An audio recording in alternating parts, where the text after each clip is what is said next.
Society has a long-standing obsession with intelligence. We revere the genius, the prodigy, the human calculator.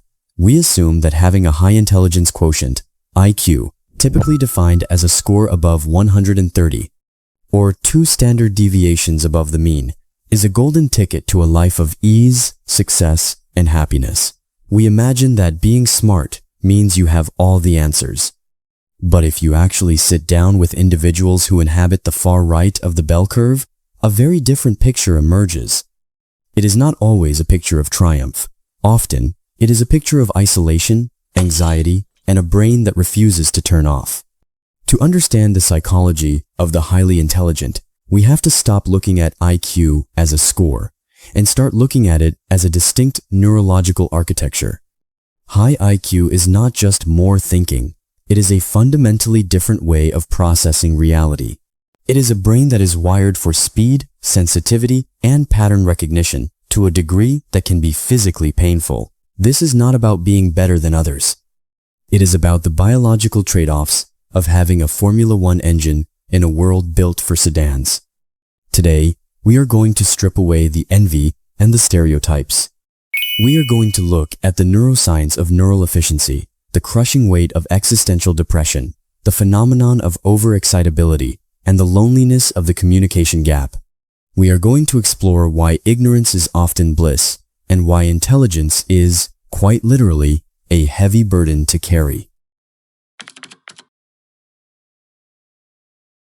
The first and most counterintuitive finding in the neuroscience of high IQ is that smart brains actually work less, not more.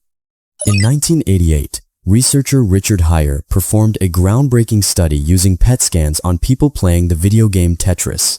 He found that as people got better at the game, their brains consumed less glucose. This led to the neural efficiency hypothesis. For an average brain, solving a complex problem is like hacking through a dense jungle with a machete. It requires massive metabolic energy, high glucose consumption, and widespread activation across the cortex. For a high IQ brain, that same problem is a paved highway. The brain essentially prunes away the irrelevant neural connections and creates a streamlined, super-fast pathway to the solution. This sounds like a superpower, but psychologically, it creates a massive problem: boredom. Because the high IQ brain solves problems so efficiently, it spends a vast amount of time idling. When a teacher is explaining a concept, the gifted student understands it in the first 30 seconds. For the remaining 45 minutes of the class, their brain is starved for stimulation. This under-arousal can manifest as behavioral problems, ADHD-like symptoms, or deep apathy. The brain craves friction to feel alive, and when the world feels too slow, the high IQ individual often retreats into their own mind just to find something interesting to do. If you talk to the parents of a gifted child, they will often tell you that the child is intense. They don't just cry, they weep. They don't just get annoyed, they rage. They don't just like a shirt, they are obsessed with the texture of the fabric. This intensity is not a personality flaw. It is a neurological feature known as overexcitability, OE. Polish psychologist Kazimierz Dabrowski identified 5 areas where high intelligence correlates with heightened sensitivity: psychomotor, sensual, intellectual, imaginational, and emotional. Biologically, this means the high IQ person has a lower threshold for sensory input. Their nervous system is more porous. A loud noise that an average person filters out might feel like a physical blow to a high IQ person. A tag on a shirt might feel like sandpaper. This leads to the princess and the pea syndrome. They are constantly bombarded by the raw data of reality. Lights are brighter, sounds are louder, and emotions are deeper. This emotional overexcitability is particularly difficult. High IQ individuals often have the capacity for immense empathy, but it can be debilitating. They don't just understand the concept of suffering, they construct a vivid, high-fidelity simulation of it in their minds. Watching the news can trigger a depressive episode because they cannot cognitively distance themselves from the pain of the world. They are living with the volume knob turned up to 11 all the time. When we talk about smart, we often talk about gray matter, the neuron bodies where processing happens. But neuroscience shows that white matter, the wiring that connects different parts of the brain, is just as critical. White matter is coated in a fatty substance called myelin, which acts like insulation on an electrical wire. The thicker the myelin, the faster the signal travels. High IQ brains tend to have highly organized, thick myelination tracts, specifically in the corpus callosum, the bridge between the left and right hemispheres. This allows for interhemispheric communication at lightning speeds. Psychologically, this results in a brain that makes connections that seem leapfrogging to others. This causes social friction. In a conversation, the high IQ person has often finished the sentence, predicted the counter-argument, and moved to the next topic before the other person has finished their thought. This is often perceived as interrupting, arrogance, or impatience. But it is simply a mismatch in clock speed. It is like a fiber optic connection trying to download data from a dial-up modem.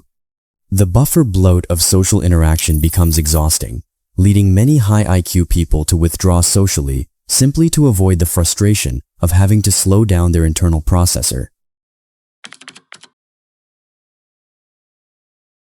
There is a strong, statistically significant correlation between high IQ and anxiety disorders.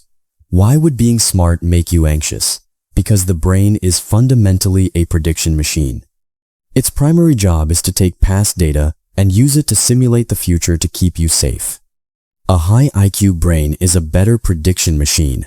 It can run more simulations with more variables further into the future. Average brain: I hope I don't miss the bus. High IQ brain: if I miss the bus, I'll be late for the meeting. If I'm late, the boss will notice. If the boss notices, it goes on my record. If it goes on my record, I might miss the promotion in 3 years. If I miss the promotion, the economy might crash before I have savings. This ability to foresee consequences is useful for planning, but terrible for mental health. The high IQ individual can vividly imagine every possible worst-case scenario. They are constantly living in a multiverse of potential disasters. This leads to analysis, paralysis, and generalized anxiety.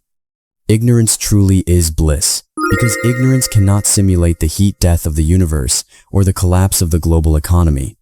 Intelligence is a constant, low-level hum of catastrophic anticipation. Leda Hollingworth, a pioneer in the study of gifted children, proposed a concept that has come to be known as the communication range. She suggested that meaningful, satisfying interaction is only possible between individuals within about 30 IQ points of each other. If you have an IQ of 100 average, you can meaningfully talk to someone with an IQ of 70 to 130. That covers most of the population. But if you have an IQ of 150, your peer group is statistically almost non-existent. You are essentially an alien. This leads to profound social isolation. It is not that high IQ people lack social skills, though they might. It is that they lack peers. They often have to mask, to consciously slow down their vocabulary, simplify their concepts, and hide their interests just to fit in. This dumbing down is psychologically draining. It creates a false self. The high IQ person learns early on that their authentic self is too much or weird, so they construct a socially acceptable persona that is less intelligent, less intense, and less honest. They are surrounded by people, yet completely alone, because nobody is actually talking to the real them. Perhaps the darkest shadow of high intelligence is the susceptibility to existential depression. While most people are concerned with the how of life, how do I pay the bills? How do I get that car? The high IQ mind is obsessed with the why. Because of their high capacity for abstraction, they can look through the structures of society. They see the arbitrary nature of rules. They see the biological imperative of reproduction. They see the inevitable end of the universe. They see the strings on the puppet. This leads to a crisis of meaning. If you are smart enough to deconstruct every religion, every political ideology, and every social norm, you are left with a void. You are left with nihilism. It is very hard to just be happy watching football or buying a new purse when your brain is constantly analyzing the futility of human endeavor in a cold, indifferent cosmos. Many high IQ individuals suffer from what psychology calls intellectualization. They use their intellect as a shield against feeling. They analyze their emotions instead of feeling them.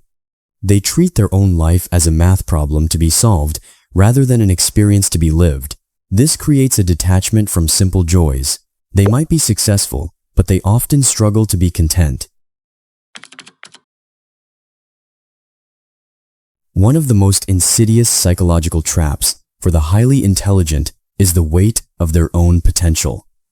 From a very young age, high IQ individuals are often praised for their innate ability rather than their effort. They hear phrases like, "You are so smart," "You are gifted," and "You can do anything." While well-intentioned, this praise constructs a fragile identity. Psychologically, it fosters what Stanford researcher Carol Dweck calls a fixed mindset.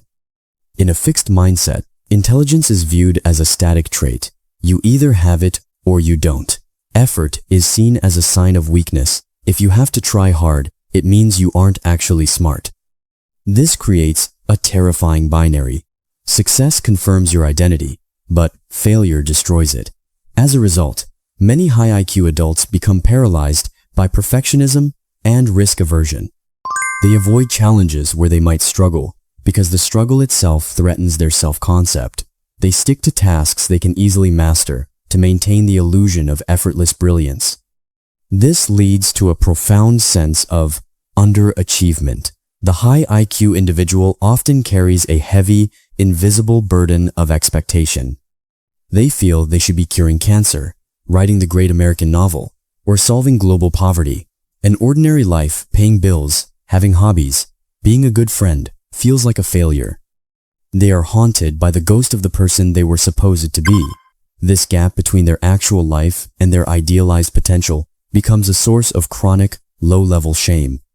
They are not depressed because they can't succeed. They are depressed because their definition of success is impossible. They are prisoners of their own promise. When we look at the neuroscience of high intelligence, the glamour fades, and we are left with a complex biological trade-off. High IQ is not a superpower. It is a high-maintenance engine. It offers the ability to solve problems and see patterns, but it demands a price in the form of anxiety, isolation, and sensitivity. If you recognize yourself in these descriptions, the most important thing you can do is stop apologizing for your hardware. You are not too sensitive. You are high resolution. You are not socially awkward. You are statistically rare. The goal for the high IQ individual is not to get smarter, but to get grounded. It is to learn how to turn the processor off, to learn that good enough is an acceptable outcome, to find the few people who speak your language and hold on to them tight, and ultimately, to realize that while your brain is a magnificent tool, it is a terrible master. You are not your IQ. You are the consciousness that gets to decide how to use it. Thank you so much for watching. Make sure to like and subscribe to our channel.